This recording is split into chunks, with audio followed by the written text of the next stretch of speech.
अभी एक मोहम्मद अनु बबलू वाला नाम है मेरा, अल्लाह लिखा हुआ है, मैं टैटू भी बना रखा हूँ, देख लो। अरे तुम लोगों को बेवकूफी है, फूल माला लेकर के मोदी जी का स्वागत करना चाहिए और तुम मोदी जी का विरोध कर रहे हो। सड़कों पे जो है कि झंडा डंडा लेकर के। तो भाई देश के मुसलमानों, इस चीज को समझो कि तुम्हारे साथ क्या हो रहा है, तुम्हें क्या किया जा रहा है। तुम बलि का बकरा मत बनो। और जो कहते थे ना कि मोदी सरकार अल्पमत में है, 240 सीटें हैं, ये गिर जाएगी, समर्थन ये हो जाएगा, सरकार गिरने वाली है। अरे शर्म करो, 272 से 288 के आंकड़े से पास हुआ है ये बिल। ओवैसी सुप्रीम कोर्ट चला गया कानून पास होने से। देखिए, सबका अलग अलग अपना अपना स्टैंड है, अपना अपना नजरिया है, किसी को कोई रोक नहीं है। आप सुप्रीम कोर्ट जाओ, उससे जहाँ जाना है जाओ, लेकिन जो कानून पास हो गया तो कम से कम एक बार उसका समर्थन तो कर दो, एक बार समर्थन तो। मुसलमानों की संपत्ति पर डाका डाल रही है बीजेपी सरकार। कौन सी संपत्ति मुसलमानों के पास थी है जो डाका डालेगा? कौन सी संपत्ति है जिस पे डाका डालेगा, ये बताओ। वक्फ बोर्ड का कह रहा है कि उस पर नजर है इसकी, बीजेपी सरकार की, जो वक्फ बोर्ड की संपत्ति है। देखो, कोई किसी को लूटने वाला नहीं है, कोई किसी को कब्जा करने वाला नहीं है, कोई किसी को हड़पने वाला नहीं है। ये भ्रम फैला करके, वहम फैला करके देश के कोने कोने में लोगों में, अभी देखो कितने लोग अपना काम धंधा छोड़ के, अपनी रोजी रोटी छोड़ के जो झंडा डंडा लेकर के जो पीछे दौड़ेंगे, उनका भरपाई कौन करेगा? और ऐसे में जब अराजकता फैलेगी, जब किसी प्रकार का कोई हिंसा होगा और कानूनी कार्रवाई होगी, लोगों के जो लाल किए जाएंगे पिछवाड़ा और जेलों में बंद किए जाएंगे, उसके कौन देखभाल करेगा भाई, ये बताओ। अरे इनको तो समझाना चाहिए इन लोगों को कि भाई नुकसान न पहुंचे किसी को नुकसान न हो, किसी का कोई जो है कि परेशानी न हो, और उल्टा तुम जो है कि जगह जगह जो है उकसा रहे हो लोगों को, ये कर रहे हो, भड़का रहे हो। अरे भड़काना बंद करो, इस बिल का समर्थन करो और सारे लोगों से कहो कि ये तुम्हारे भले और भले के लिए। भारतीय जनता पार्टी ने अपने शासनकाल में सारे वो काम किए जो मुसलमानों के भले के लिए हो। हमारा हिंदू भाई चिल्लाता रह गया कि गाय को राष्ट्रमाता घोषित करो, गाय को सुरक्षा दो, नहीं दिया, नहीं दिया। अभी तक लोग चिल्ला रहे हैं। अभी नवरात्र का महीना चल रहा है ना, लोगों ने बड़ी मांग करी, डिमांड करी कि मांस मच्छी मदिरा बंद करो, नहीं हुआ, नहीं हुआ। अभी ईद आया, इससे पहले सौगातें मोदी मुसलमानों को बांटा गया, होली बीत गई, कुछ नहीं दिया गया। तो सारे काम जब मुसलमानों के लिए सरकार कर रही है, फिर भी मुसलमानों ने आंखें बंद कर रखी है। कभी मोदी जी का नाम नहीं लेते कि मोदी जी हमारे लिए इतना कर रहे हैं। अरे 3 तलाक का मुद्दा ले लो, कितनी कुरीतियां थी 3 तलाक में। किसी मुसलमान को पहले ज्ञान आया था कि 3 तलाक एक कुरीति है, इसके ऊपर रोक लगाया जाए, इसे बंद किया जाए? नहीं, मोदी जी आकर के बंद किए, मोदी जी आकर के बंद किए। इससे पहले किसी ने आवाज उठाई थी, उस पे भी लोग जगह जगह चिल्लाने लगे। मुसलमान चिल्ला रहे कि गलत कर रहे हैं दीनी मामले में। वही तो मैं कह रहा हूँ कि इनको समझ नहीं, दूरदर्शी इनके पास दिमाग नहीं है, इनके पास लीडरान के पास तो है ना, ओवैसी के पास है, उनके पास नहीं सोचते ये। अब CA/NRC आया, हाँ कहाँ बता दो भारत के अंदर कौन सा मुसलमानों के ऊपर क्या आफत आ गई, कौन सा मुसलमान जो है प्रताड़ित हुआ, कौन सा मुसलमान निकाला गया। CA/NRC में इतना बड़ा हल्ला मचाया आपने, इतने दंगे फसाद, इतने लोग मारे गए, इतने लोग अभी भी जेलों में जो जमानत नहीं हुई। तो इन सब का जिम्मेदार कौन है, कौन कर रहा है ऐसा? तो ये सब करना बंद करो। ये देश है, देश का कानून है, देश का संविधान है, और जो भी कानून बदला गया, बनाया गया, जो संशोधन हुआ, वो संवैधानिक तरीके से हुआ, संसद के अंदर हुआ, लोकसभा और राज्यसभा दोनों में पारित हुआ है।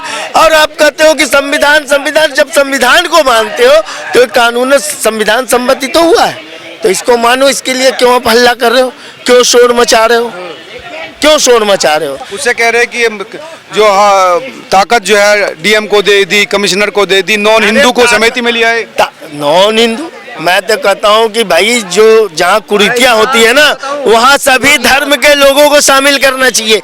एक धर्म का लोग अगर बैठा रहेगा तो वो अपने ही धर्म की बात करेगा, वो अच्छाई बुराई की बात नहीं करेगा ना। कोई भी नहीं बना अब तक योगीनाथ के जैसा मुख्यमंत्री, वो अच्छाई बुराई की बात नहीं करेगा ना। अगर बीच में दूसरे धर्म का कोई लोग रहेगा तो उनके अंदर जो कुरीतियाँ होगी, जो कमी बेसी होगी, तो उसमें वो ऑब्जेक्शन लगाएगा, रोक लगाएगा। तो इसमें ऑब्जेक्शन का डीएम कौन होता है ये बताइए? प्रशासनिक अधिकारी होता है ना। वो जो भी फैसला लेगा, जो भी नियम लेगा, गलत क्यों लेगा भाई ये बताओ? अरे तुम लोगों को बेवकूफी है, फूल माला लेकर के मोदी जी का स्वागत करना चाहिए और तुम मोदी जी का विरोध कर रहे हो।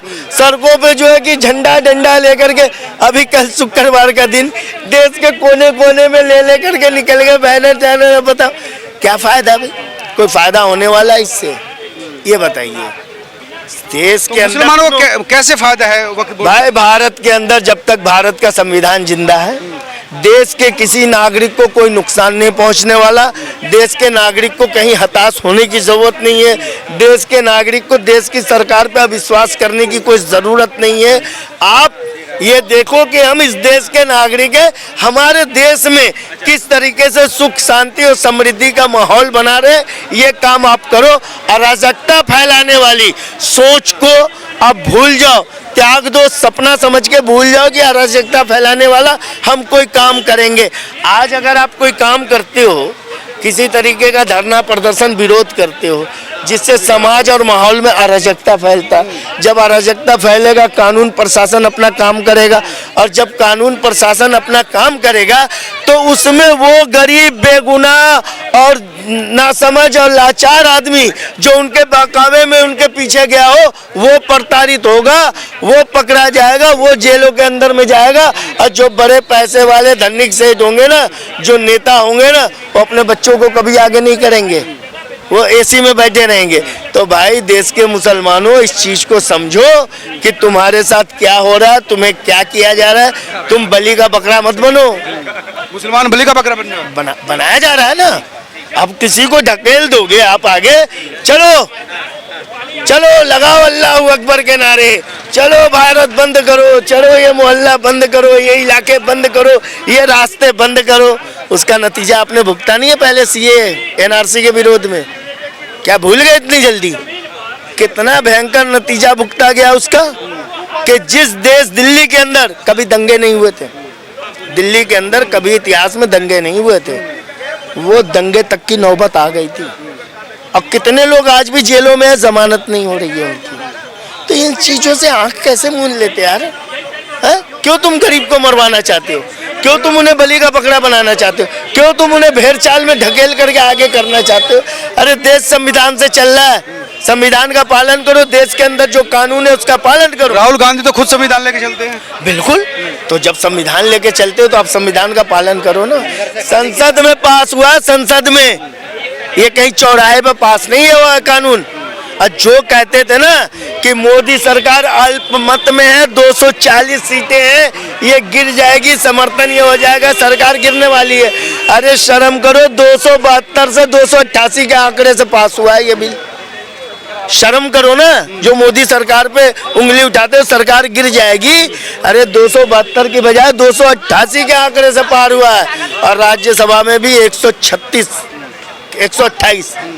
राज्यसभा में, जहाँ 119 मत चाहिए थी 128 से भी ज्यादा से हुआ, बहुमत से भी ज्यादा से। तो शर्म करना चाहिए लोगों को यार। तुम शोर मचा के, दंगा फैला के, हल्ला करके, हुजूम बना करके, ये विरोध प्रदर्शन करके क्या हासिल कर लो? कुछ मिलने वाला है? सिवाय नुकसान के कुछ नहीं मिलेगा, समझे भाई? तो फायदा इसी में है कि मुसलमानों का फायदा नए बिल से है। क्यों नहीं है भाई? जब हमारी सरकार भरोसा दे रही है, जब हमारी सरकार संसद के अंदर शपथ लेकर के ये कह रही है कि मुसलमानों का इसमें भला होना है, मुसलमानों की 1 इंच जमीन कहीं नहीं जाने वाली है। अरे विश्वास करो ना आप, इसी सरकार के विश्वास पे तो आप इस भारत में हो, इस देश की धरती पे हो, आप विश्वास करो ना। कैसे नहीं विश्वास करते हो आप? क्या आप देश के नागरिक नहीं हो? क्या आप इस धरती के रहने वाले नहीं हो? कैसे नहीं विश्वास करोगे आप? भारत सरकार जो कह रही है आपको उसका विश्वास करना पड़ेगा। और इस अराजकता से देश को बचाना होगा। अभी आपके पास देखो ये कानून है, रोज नए नए कानून बनेंगे, ऐसी बात नहीं है। कुछ दिन बाद आने वाला हो सकता कुछ नया और कानून बने, लेकिन आप उछलते क्यों हो? बोले ये सरकार सिर्फ मुसलमानों के लिए कानून बना रही है। नहीं, सिर्फ मुसलमानों की हितकारी सरकार है ये। यदि मुसलमानों के हितकारी सरकार न होती तो संसद में गाय को राष्ट्रमाता कब का घोषित कर दिया जाता। आज देख लो पूर्वोत्तर के 8 राज्यों में खुलेआम गौ हत्या हो रही है। हाँ? हमारे देश के लोग, हमारे देश के साधु संत गौ हत्या को बचाने के लिए, रोकने के लिए कितनी कितनी आंदोलन, कितना कितना मांग कर रहे हैं। सरकार ने कभी जो है इस पे ध्यान दिया? अभी नवरात्र चल रहा है, आप देख लो पूरे देश के अंदर हर जगह मांस, मच्छी, मछली, अंडा, मुर्गा, मुर्गी, दारू, शराब, सब चीज का खुलेआम सेवन हो रहा है। कोई मना कर रहा है? किसी को मतलब है? कहाँ है हिंदुओं की सरकार ये बताइए। ये सिर्फ और सिर्फ मुसलमानों का फायदा कर रही है। सौगातें मोदी मुसलमान को दिया गया ना। लेकिन मोदी मुसलमान तो नहीं समझ रहे इस बात को। यही तो बात है, यही तो भूल है, यही तो ना समझी है उनकी कि ये मुसलमान समझ क्यों नहीं रहे, इनकी अकल क्यों नहीं आ रही है कि सारे काम ये तुम्हारे लिए कर रही है सरकार, और फिर भी तुम इनको जो है कि अपशब्द बोल रहे हो, फिर भी इस सरकार की आलोचना कर रहे हो। यार समझो ना कि ये सरकार सारे काम तुम्हारे लिए कर रही है। आज ये देखिए 1-2 काम इनके, इस सरकार ने इतने काम किए मुसलमानों के लिए कि मुसलमान अपनी पूरी जिंदगी बिता दे तब भी नहीं भूल पाएंगे कि इन सरकारों ने सिर्फ और सिर्फ मुसलमानों के हित के लिए काम किया। यहाँ देख लो पूरे कनाट प्लेस में, आप देख लो आए दिन लोग हमारे हिंदू भाई समझ गए गाय माता गाय माता गाय माता। अरे इसका भला करो ना। ये बताओ हमारे पुजारी ग्रंथी जो कि मंदिरों में, इनके लिए कोई मानदेय नहीं है, कोई इनके लिए जो है कि तनख्वाह नहीं है। मौलवियों को तो मिलता है, इमामों को तो मिलता है, हमारे पुजारियों को क्यों नहीं मिलता भाई? ये पूजा पाठ जो कराते हैं, छोटे छोटे मंदिर हैं, बहुत से मंदिर है जहाँ पुजारी हैं और बड़े गरीब तबके के हैं, बड़े कहाँ से आए बेचारे, उनका काम ही है कि पूजा पाठ करा करके उनका जीवन यापन, उससे इनके मानदेय के लिए कहाँ कोशिश हो रही, इनको कुछ दिया जा रहा है। अरे सारी चीज मुसलमानों को मिल रहा है देश में, फिर भी मुसलमान जो है कि रो रहा है। समझ में नहीं आता वो छातियाँ क्यों पीट रहा है अपनी। क्या वजह है, क्यों छाती पीट रहा है मुसलमान? ना समझी, अकल नहीं है उनके पास, वो समझ नहीं रहे कि हमारा फायदा हो रहा है, उनको समझ में नहीं आ रहा है। आप विरोध कर रहे हो। हमें तो खुशी होती कि हमारे मुसलमान भाई जो भी बड़े बड़े जो मुसलमानों की कमेटियां हैं, ये सौगातें मोदी लेकर के, फूल का टोकरा लेकर के, कुछ मिठाई लेकर के मोदी जी के और अमित शाह जी के दरवाजे पे जाते, उनका स्वागत करते कि आपने बहुत अच्छा काम किया, बहुत अच्छा बिल लेकर के आए, और जगह जगह आप खुशियां मनाते, मिठाइयाँ बांटते, और आप सड़कों पे जो है कि हाय हल्ला मचा रहे हो। क्या ना समझिए यार। चलो भैया।